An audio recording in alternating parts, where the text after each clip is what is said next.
Welcome back. A Russian court has found the women's NBA star Brittney Griner guilty of drug possession and smuggling. She's been sentenced to 9 years in prison and will have to pay a fine. Well, let's go live now to the Russian capital and to our Moscow correspondent, Diana Magnay. And Diana, was she expecting a sentence like this?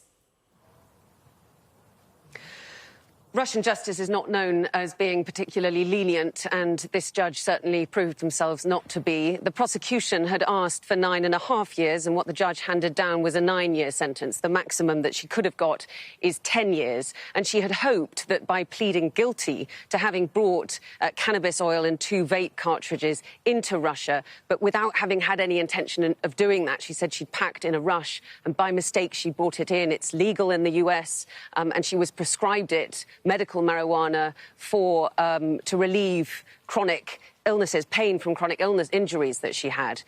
So she said she brought it in accidentally, that she had no intent to break Russian law, but nevertheless, the court has handed down really quite a heavy sentence, 9 years and a 1 million ruble fine, which is about £13,000.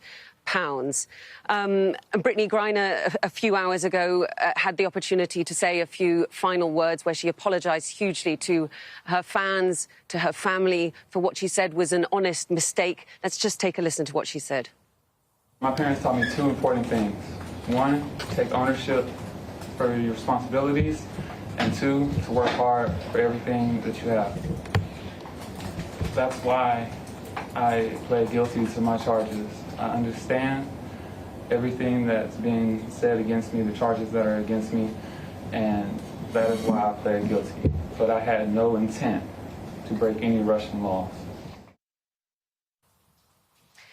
So what happens next? It doesn't necessarily mean that Brittney Griner will go to jail for the next 9 years, because already there is discussion of a possible prisoner swap underway. And rather unusually, the United States, Antony Blinken, the Secretary of State, asked Russia to do a prisoner exchange of Brittney Griner and another US national, Paul Whelan, who actually holds British citizenship as well, and Canadian and Irish, whether those 2 could be exchanged for a notorious Russian arms dealer who's been in a US jail for the last 13 years, Victor Bout, and he's meant to be serving 26 years. Now, the Kremlin has hit back, saying that it doesn't want these kinds of negotiations done in public, criticising what it called megaphone diplomacy, but we understand that there is quite a lot of intense discussion going on behind the scenes about how to get those 2 US nationals back.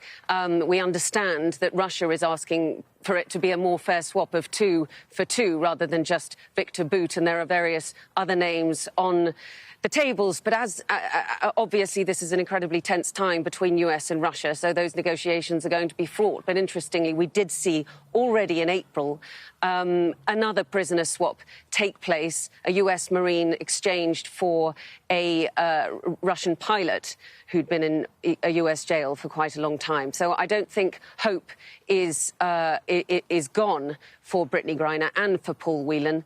But I think there will be some pretty intense discussions going on behind the scenes for the next few weeks. It's one of those things that these prisoner swaps happen, and we won't know that they are happening until they're done. But there are certainly a lot of families and fans, especially of Brittney Griner, who are hoping that that deal is done. Absolutely. Diana, thank you very much. That's Diana Magnay there, our Moscow correspondent. Well, actually, we've just had some updates coming in now. President Joe Biden has just released a statement calling that sentence, a 9-year prison sentence, as unacceptable. And he also goes on to call on Russia to immediately release Brittney Griner, who's just been sentenced to 9 years.